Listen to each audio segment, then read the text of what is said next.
Bom dia a todos. Hoje estamos aqui para vos falar sobre este projeto, que é muito especial para a SAMSIC e que é intitulado Caring Forest.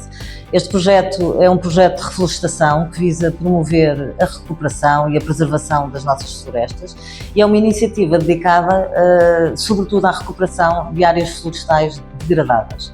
Através da plantação de árvores e do apoio a ecossistemas locais, procuramos não apenas restaurar a natureza, mas também apoiar as comunidades que dela dependem.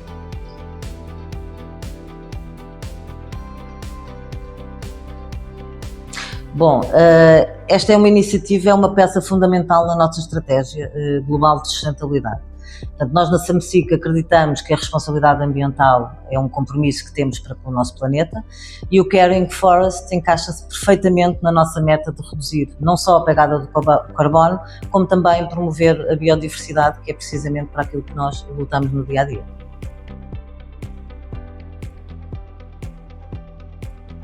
Os impactos que esperamos alcançar vão muito além das nossas fronteiras.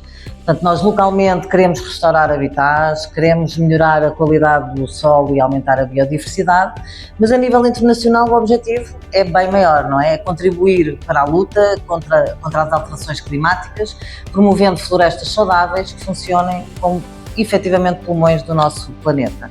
Portanto, convidamos-nos a todos a juntarem-se a nós nesta aventura, através do Caring Forest, onde estamos a construir um futuro mais verde e sustentável para todos. Obrigada!